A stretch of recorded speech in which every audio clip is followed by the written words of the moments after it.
Aunque mejor conocido por sus hermosas pinturas impresionistas de bailarinas, el pintor Edgar Degas abrigó durante un tiempo la idea de ser poeta. Teniendo una mente brillante y creativa, el potencial para escribir grandes poemas estaba todo allí, podía ver la belleza, podía encontrar la inspiración. Sin embargo, no existen grandes poemas escritos por Degas. Hay una famosa conversación que puede explicar la razón. Un día, Degas se lamentó con su amigo, el poeta Stéphane Mallarmé, acerca de sus problemas para escribir. No logro decir lo que quiero, aunque estoy lleno de ideas. La respuesta de Mallarmé va directo al grano: mi querido Degas, uno no hace versos con las ideas. Los hace con palabras. O, mejor, con trabajo. La distinción entre un profesional y un aficionado radica justo ahí.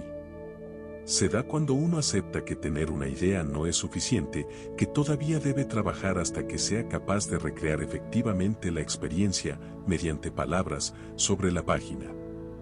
Tal como lo explicó el filósofo y poeta Paul Valéry en 1938, la función de un poeta no es experimentar el estado poético.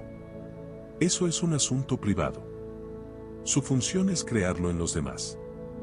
Es decir, su trabajo es producir una obra, ser al mismo tiempo un artista y un artesano, cultivar un producto del trabajo y la habilidad, en lugar de un producto solamente mental.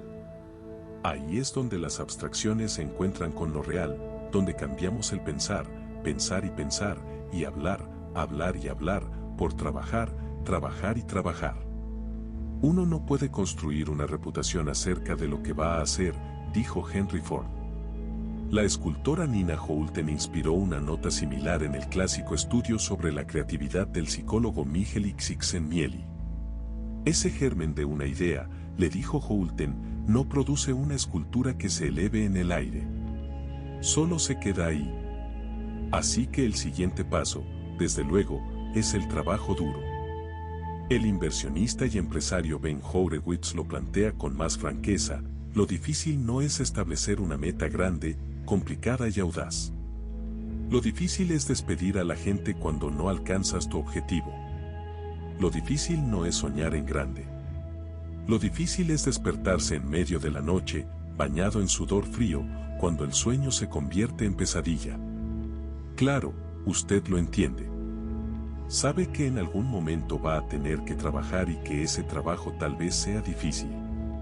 Pero, ¿realmente lo entiende? ¿Tiene idea de cuánto trabajo lo espera? No se trata de trabajar solo hasta que usted encuentre su gran innovación o hasta que se cree un nombre en la industria, sino trabajar, trabajar y trabajar, para siempre jamás. Se necesitan 10.000 o 20.000 horas para alcanzar el dominio de su oficio. La respuesta es que eso no importa. No hay un final. Pensar en un número es vivir en un futuro condicional. Sencillamente estamos hablando de muchas horas. Se trata de que llegar a donde queremos llegar no es un asunto de ser brillante, sino de hacer un esfuerzo continuo. Y aunque esa idea no es terriblemente atractiva, debería llenarnos de ánimo. Porque significa que todo está a nuestro alcance, al alcance de todos, siempre y cuando tengamos la entereza y la humildad de ser pacientes y las fuerzas para trabajar. A esta altura, es probable que usted entienda ya por qué el ego puede oponerse a esta idea. ¿Qué el éxito está a nuestro alcance?, pregunta con voz quejumbrosa. Eso significa que todavía no lo tenemos. Correcto. Todavía no lo tenemos. Nuestro ego quiere que las ideas y el hecho de que aspiremos a hacer algo con ellas sea suficiente. Quiere que las horas que pasamos planeando y asistiendo a conferencias, o charlando con amigos impresionados, cuenten a la hora de sumar lo que parece ser necesario para alcanzar el éxito. Quiere que le paguen bien por su tiempo y quiere hacer las cosas divertidas, todo lo que llama la atención, el crédito o la gloria. Esa es la realidad. La forma en que respondemos a ese punto de inflexión, y donde decidimos poner nuestra energía, decide lo que en últimas lograremos. Cuando era joven, Bill Clinton inició una colección de tarjetas sobre las cuales escribía nombres y números telefónicos de amigos o conocidos que podrían ayudarle cuando entrara a la política. Cada noche, Antes de tener razones para hacerlo, Clinton revisaba la caja, hacía llamadas telefónicas, escribía cartas o hacía anotaciones acerca de sus interacciones. Con los años esta colección creció hasta llegar a tener 10.000 tarjetas que al final fueron digitalizadas. Eso fue lo que lo hizo llegar a la oficina oval y sigue dándole dividendos. En el otro extremo del espectro, pensemos un segundo en Darwin, trabajando durante décadas en su teoría de la evolución, pero sin atreverse a publicarla porque todavía no era perfecta. Casi nadie sabía en qué estaba trabajando. Nadie decía, oye, Charles, está bien que te estés tomando tanto tiempo, porque el tema que estás trabajando es muy importante. Nadie sabía.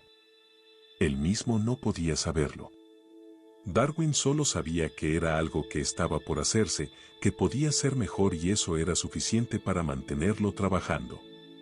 Así que, ¿debemos entonces sentarnos solos y luchar con nuestro trabajo? Con un trabajo que tal vez no llegue a ninguna parte o que tal vez sea desestimulante o doloroso. ¿Acaso amamos el trabajo, vivimos para trabajar y no al revés? ¿Acaso nos gusta practicar tanto como lo hacen los atletas? O mejor buscamos atención y validación a corto plazo, ya sea complaciéndonos en la eterna búsqueda de ideas o simplemente en la distracción de la charla. Hazlo si vas a hacerlo. Hay otra expresión latina adecuada, materiam superabat opus, la calidad del trabajo es mejor que el material. El material que nos ha sido dado genética, emocional y financieramente, de ahí comenzamos. Pero nosotros no controlamos eso. En cambio, si controlamos lo que hacemos con ese material o si lo desperdiciamos. Tal como solía recordarse el joven basquetbolista Bill Bradley, cuando no estás practicando, debes recordar que hay alguien, en algún lugar, que si está practicando y cuando te lo encuentres, ganará. La Biblia dice algo similar a su manera, benditos son los servidores a quienes el amo encuentra despiertos cuando llega. Uno se puede mentir y decirse que sí cumplió, o fingir que está trabajando, pero con el tiempo será descubierto y puesto a prueba. Y los demás se darán cuenta. Teniendo en cuenta que Bradley llegó a ser un All-American, un becario Rhodes, 2 veces campeón con los New York Knicks y luego senador de los Estados Unidos, se podría pensar que tal vez él se aplicó esa línea de pensamiento a todo lo que hacía. Y lo mismo debemos hacer nosotros. Porque no hay triunfo sin esfuerzo. ¿No sería genial que el trabajo fuera tan sencillo como abrir una vena y dejar que el genio brotara? O si uno pudiera entrar simplemente a una reunión y decir genialidades sin tener que pensar. Si uno solo tuviera que acercarse al lienzo, arrojar la pintura y el arte moderno surgiera de ahí como por arte de magia. Eso es una fantasía o, mejor, una mentira. El último refugio de alguien que realmente le teme al trabajo. Recordemos ese dicho popular, finge hasta que lo consigas. No es sorpresivo que dicha idea haya encontrado cada vez más relevancia en nuestro mundo engañoso y nocivo. Cuando es difícil distinguir a un productor de verdad de un autopromotor experto, es lógico que algunas personas se arriesguen y logren jugar el juego de la seguridad. Pero la clave es conseguir el objetivo para no tener que fingir.